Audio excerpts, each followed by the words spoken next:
Hi.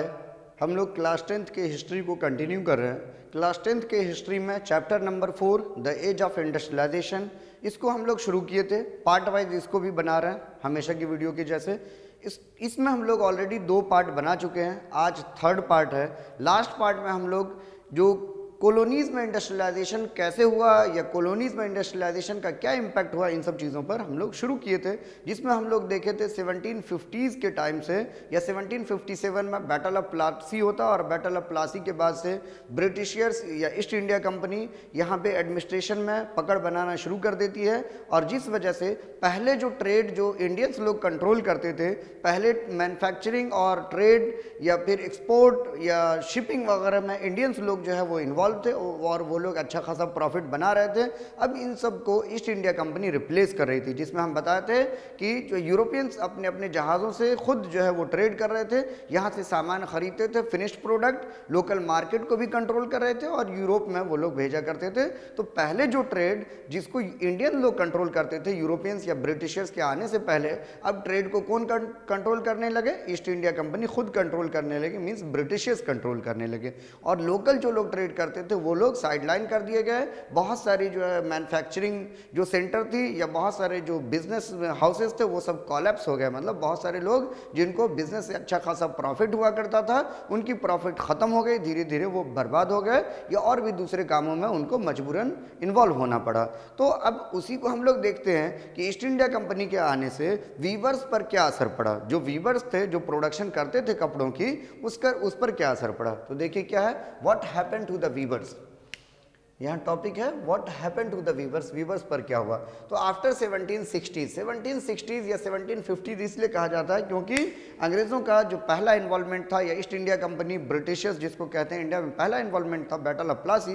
Battle of Plassey से वो बंगाल में अपनी एडमिनिस्ट्रेशन में अपनी पकड़ बनाना शुरू करते हैं। जब एडमिनिस्ट्रेशन में पकड़ होता है तो बाकी बिजनेस वगैरह में भी ये कंट्रोल करना शुरू कर देते हैं। तो after 1760s the consolidating the East India companies didn't initially lead decline in the textile export from India। बोला जा रहा है कि ईस्ट इंडिया कंपनी जब बंगाल पर या यहाँ के बिजनेस पर जो कंट्रोल बनाना शुरू करती है, तब भी यहाँ से डिक्लाइन शुरू में नहीं होता कि यहाँ से एक्सपोर्ट कम नहीं होता। एक्सपोर्ट तो होता ही है, शुरू में एक्सपोर्ट यहीं से होता है। शुरू में क्या था, यहाँ से फिनिश्ड प्रोडक्ट्स जो है यूरोप में भेजा जाता था। जब देखते हैं कि ब्रिटेन में इंडस्ट्रियलाइजेशन बहुत ज़्यादा हो जाएगा तो वहाँ से सामान आएगा, लेकिन अभी वो वक्त नहीं आया।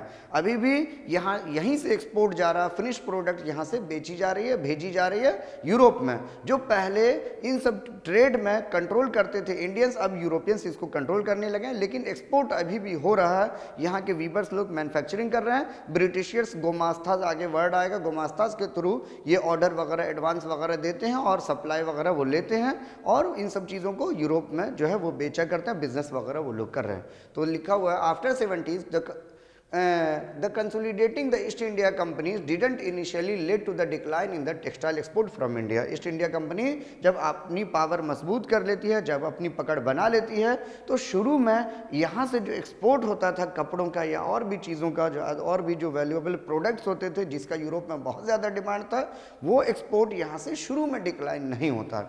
Before establishing political power in Bengal, बोला जरा बंगाल में पॉलिटिकल पावर एस्टेब्लिश करने से पहले, बंगाल के एडमिनिस्ट्रेशन में अपनी पकड़ बनाने से पहले, the East India Company found it difficult to ensure a regular supply of good for the export. बोला जा रहा है कि बंगाल में जब अपनी पकड़ नहीं बनाए थे, बंगाल के एडमिनिस्ट्रेशन में जब तक इनका इन्वॉल्वमेंट नहीं था, उससे पहले इन लोगों को बहुत मुश्किल से ही सामान मिल पाता था यहाँ के वीवर से या यहाँ के जो है आर्टिजन से, जो ये लोग खरीद करके यूरोप बेचा करते थे या यूरोप में या इंग्लैंड में बेचा करते थे। क्यों नहीं मिल पाता था? क्योंकि यहाँ के लोकल मार्केट में भी डिमांड था और दूसरी बात और भी यूरोपियंस कंपटीटर्स थे। तो वीवर्स के पास अच्छा खासा ऑप्शन था कि वो चाहे ब्रिटिश ईस्ट इंडिया कंपनी को दे, वो चाहे तो फ्रेंच के हाथों अपना सामान बेचे, वो चाहे तो पोर्टुगीज के हाथों बेचे, या इनके पास और भी अल्टरनेटिव था। तो इसीलिए ब्रिटिशियर्स बहुत मुश्किल से, मतलब मार्केट में बहुत कंपटीशन था और मुश्किल से ही ये लोग जो है एक्सपोर्ट करने के लिए सामान परचेज कर पाते थे। आगे देखिए, after east India company establish political power, जब ईस्ट इंडिया कंपनी अपना पावर बना लेती है, it developed a system of management, it developed a system of management and control that would eliminate the competition. बोला जा रहा है कि जब ये बंगाल के एडमिनिस्ट्रेशन में या इंडियन एडमिनिस्ट्रेशन में कंट्रोल बना लेती है तो इस तरीके से सिस्टम डेवलप करती है, ऐसा मैनेजमेंट एस्टेब्लिश करती है जिससे ये सारे चीज़ों को कंट्रोल कर रहे हैं और कंपटीशन को एलिमिनेट कर रहे हैं कि प्रोडक्ट्स इन्हीं को मिले, सस्ते दामों में मिले, इन सब तरीके से वो जो है ना ये कर रहे हैं। कंट्रोल द कॉस्ट, प्राइसेस को भी कंट्रोल कर रहे हैं कि जो है ना ज़्यादा प्राइसेस में इन लोगों को नहीं मिले, सस्ते दामों में मिले क्योंकि इनको अच्छा खासा प्रॉफिट हो। And ensure a regular supply of the cotton and silk good, के उनको कॉटन और सिल्क के जो गुड्स थे जो यहाँ से बेचे जाते थे, यहाँ से एक्सपोर्ट भेजे किए जाते थे यूरोप में, वो उनको रेगुलर मिलता रहे। तो क्या था कि शुरू में तो एक्सपोर्ट डिक्लाइन नहीं हुआ, पहले में था।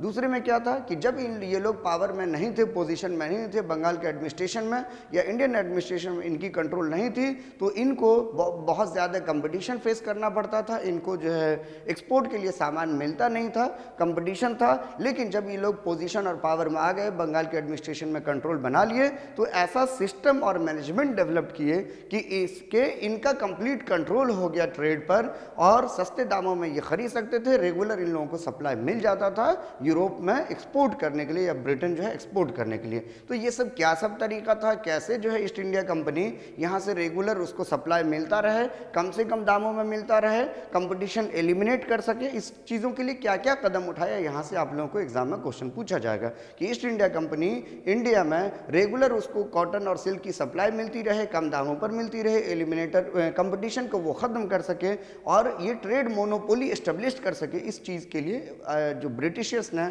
क्या क्या कदम उठाया या ईस्ट इंडिया कंपनी ने क्या क्या कदम उठाया, तो यहाँ पर है देखें, it was established by the following series of steps, मतलब ये सब कदम उठाए और इन तरीके से उन लोगों ने बिजनेस में अपना मोनोपोली या कंट्रोल एस्टेब्लिश किया। यहाँ से जो बिजनेस वो लोग कॉटन और सिल्क की सामान सब खरीदा करते थे और कहाँ बेचते थे, वो एक्सपोर्ट किया करते थे ब्रिटेन, और ब्रिटेन में अच्छा डिमांड था इन सब चीज़ों का और वो लोग अच्छा खासा फ़ायदा कमाया करते थे। जैसे शुरुआती दौर की बता दें कि जब वास्को डिगामा आए थे तो शुरुआती दौर में वास्को डिगामा को जो पहले वोयागीज पर उनको जो 60 गुना प्रॉफिट हुआ, मतलब अगर वो कोई सामान 100 रुपये का खरीदे तो उसको 6000 में बेचे, मतलब इतना प्रॉफिट हुआ। तो इसीलिए ये लोग भी, इन लोगों को भी यहाँ से सस्ते में सामान खरीदते थे, जो सामान अच्छी क्वालिटीज़ का होता था और उसको यूरोप की मार्केट में ये लोग बेचते थे, तो इनको अच्छा खासा पैसा प्रॉफिट होता था। इसी वजह से यहाँ से सामान खरीद करके भेजते थे। तो ईस्ट इंडिया कंपनी जो मोनोपोली कैसे कंट्रोल एस्टेब्लिश किया जो यहाँ के ट्रेड पर, तो देखिए सबसे पहला एलिमिनेटिंग द एग्जिस्टिंग ट्रेडर्स, जो पुराने ट्रेडर्स थे उसको एलिमिनेट कर दिया। हम देखें and brokers connected with the cloth, जो पुराने ट्रेडर्स थे, जो ब्रोकर्स थे, जो इन सब कॉटन्स और सिल्क की क्लोथ में बिजनेस किया करते थे, इन सबको धीरे धीरे एक्सक्लूड कर दिया। And establishing more direct control over the weavers, और वीवर्स पर ये अपना डायरेक्ट कंट्रोल बना लिए। वीवर्स को अब ये कंट्रोल करने लगे, कैसे देखिए, by preventing the company weaver from dealing with the other weavers, मतलब जिससे ईस्ट इंडिया कंपनी जिन वीवर से ये लोग सामान खरीदते थे तो उनको मना करते थे या उनसे सख्ती करते थे कि वो दूसरे से ट्रेड नहीं करें, मतलब आप अगर ट्रेड करेंगे तो हमसे ही ट्रेड करेंगे, ठीक है। तो ये तरीका सबसे पहला वो क्या किए, एलिमिनेटिंग ट्रेडर्स, जो पुराने ट्रेडर्स थे, जो पुराने मर्चेंट्स थे, जो पुराने ब्रोकर्स थे, जो इन सब बिजनेस को कंट्रोल करते थे पहले, उसको जो इंडियंस थे वो लोग, तो इन सबको वो लोग एलिमिनेट कर दिए। दूसरा अपना डायरेक्ट कंट्रोल बनाए वीवर्स से और वीवर्स को कंट्रोल करने लगे, इनको दूसरे ट्रेडर से डील नहीं करने दिया करते थे। The weavers were granted loan, weavers को ये लोग लोन दे दिया करते थे एडवांस में रॉ मटेरियल परचेज करने के लिए, और उसी वक्त इनसे डील साइन करवा लेते थे, प्राइसेस तय कर लेते थे कि जब इनके पास प्रोडक्ट आएगा, जब फिनिश प्रोडक्ट ये इन्हीं को बेचेंगे, किसी दूसरे को नहीं बेच सकते। अगर ये लोग एडवांस दे रहे हैं लोन के तौर पर, तो उसी टाइम में प्रॉमिसिंग होती थी, प्रॉमिस साइन होता था कि एक डील होता था कि फिनिश प्रोडक्ट ये वापस उसी को देंगे, ईस्ट इंडिया कंपनी को ही देंगे, और रेट भी तय होता था कि आप इतने में ही हमको बेचेंगे, मतलब मार्केट में अगर दाम ज़्यादा भी है तो ये बेचेंगे उतने पर ही जितने में बात हुई है। तो इस तरीके से कंट्रोल करते थे। The weavers were granted loan, weavers को लोन दिया जाता था to buy the raw material खरीदने के लिए। Once the order was placed, एक बार जो है ऑर्डर दे दिया गया, एडवांस दे दिया गया, The weavers who took the loan needed to hand over the cloth they produced to the गोमास्ताज। एक बार अगर जो लोग ऑर्डर ले लिए या एडवांस ले लिए तो उनको ईस्ट इंडिया कंपनी के जो एजेंट होते थे गोमास्ताज उन्हीं को फिनिश्ड प्रोडक्ट बेचना होता था। मतलब कि जिससे एडवांस ले लिए हैं उन्हीं को ये वापस सामान देंगे, प्राइसेस वगैरह भी तय होता था और इनको अक्सर इनसे सस्ते दामों में जो प्रोडक्ट खरीद लिया जाता था।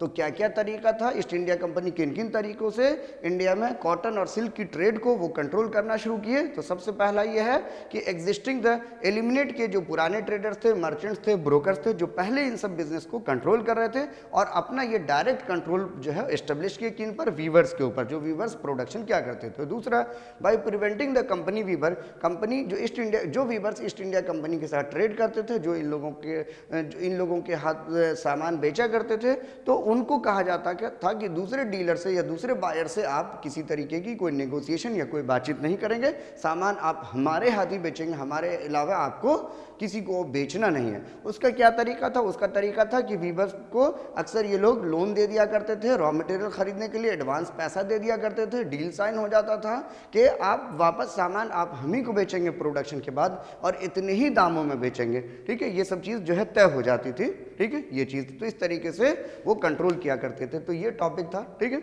अब इधर देखिए नेक्स्ट। ठीक है, अर्लियर, इससे पहले supply merchants had a very close relation with the weavers. बोला जा रहा है कि पहले ईस्ट इंडिया कंपनी से पहले जो सप्लाई मर्चेंट्स होते थे, जो इन लोगों वीवर से सामान खरीदते थे, उन लोगों का वीवर से अच्छा रिलेशन हुआ करता था, एक लिंक हुआ करता था। लेकिन अब इन लोगों से लिंक नहीं होता था क्योंकि ये लोग आउटसाइडर थे। ठीक है, आगे देखिए, बट न्यू गोमास्ताज वर आउटसाइडर। लेकिन ये जो गोमास्ताज थे, गोमास्ताज के बारे में आगे बात करेंगे। यहाँ पर है कि जनरली हम ऐसे ही बता देते हैं, ईस्ट इंडिया कंपनी के तरफ से ये ईस्ट इंडिया कंपनी के ऑफिशियल होते थे, जो इंडियंस ही होते थे जनरली। ये पेड वर्कर्स होते थे जो ईस्ट इंडिया कंपनी इन लोगों को जो है ब्रोकर्स के तौर पर रखती थी। ये लोग गांव की तरफ जाते थे और जो है पीजेंट, आर्टिजन, वीवर्स, इन लोगों को ये ईस्ट इंडिया कंपनी की तरफ से पैसा या एडवांस दिया करते थे और सामान वापस उन लोगों से ले करके ईस्ट इंडिया कंपनी को वापस पहुँचाया करते थे। ईस्ट इंडिया कंपनी के ये पेड वर्कर्स होते थे। ईस्ट इंडिया कंपनी में ये लोग एक तरीके से काम किया करते थे, जो जनरली इंडियंस ही होते थे। वो गांव की तरफ जाते थे, वीवर्स, आर्टिजन, पीजेंट, इन सबको वो एडवांस दे दिया करते थे, ऑर्डर प्लेस कर देते थे सामान के लिए। और जब सामान का प्रोडक्शन हो जाता था तो ये लोग वहां से जो है ना वो फिर ईस्ट इंडिया कंपनी को दिया करते थे। तो बोला जा रहा है कि पहले जो मर्चेंट्स हुआ करते थे, जो सप्लाई इन लोगों से लिया करता था, उन लोगों से इन लोगों का क्लोज रिश्ता हुआ करता था, क्लोज रिलेशन हुआ करता था। लेकिन ये जो गोमास्ताज थे, ये न्यू थे और आउटसाइडर थे, with no social link with the villagers. ठीक है, विलेजर से इन लोगों का कोई सोशल लिंक नहीं था, ये लोग नए थे। जैसे पुराने मर्चेंट से इन लोगों का एक क्लोज रिलेशन हुआ करता था। गोमास्ताज जो कि ईस्ट इंडिया कंपनी के एजेंट थे, ईस्ट इंडिया कंपनी के पेड वर्कर्स थे, जो वीवर्स के साथ डील किया करते थे जो है। तो पीजेंट या आर्टिजन का गोमास्ताज से कोई रिलेशन नहीं था। ठीक है, क्योंकि ये लोग आउटसाइडर थे, कोई सोशल लिंक भी नहीं था। आगे देखिए, in many places villagers along with the other traders revolted opposing the companies official. ठीक है, जिसको हम गोमास्ताज कह सकते हैं। ठीक है, गोमास्ताज। तो बोला जा रहा है बहुत सारे जगहों पर जो पीजेंट थे या विलेजर्स थे, ट्रेडर्स के साथ मिल करके ये ईस्ट इंडिया कंपनी के ऑफिशियल जो गोमास्ताज होते थे उसके खिलाफ रिवोल्ट भी करते, उसके खिलाफ बगावत भी करते बहुत सारे जगहों पर। क्यों? क्योंकि अक्सर गोमास्ताज इन लोगों को का एक्सप्लॉयटेशन करते थे। आगे देखेंगे कैसे ये लोग एक्सप्लॉयटेशन करते थे। तो क्वालिटी कंट्रोल करते थे, सस्ते में इनसे बात कर लेते थे, मार्केट में जो सही दाम इन लोगों को नहीं मिल पाता था। एक बार अगर ये लोग पीजेंट लोग एडवांस ले लिए तो वो फंस गए कि वापस उसी को जो है बेचना, उसके पास और कोई अल्टरनेट नहीं है। तो इस तरीके से वीवर्स में बहुत ज़्यादा नाराज़गी थी गोमास्ताज को लेकर के भी।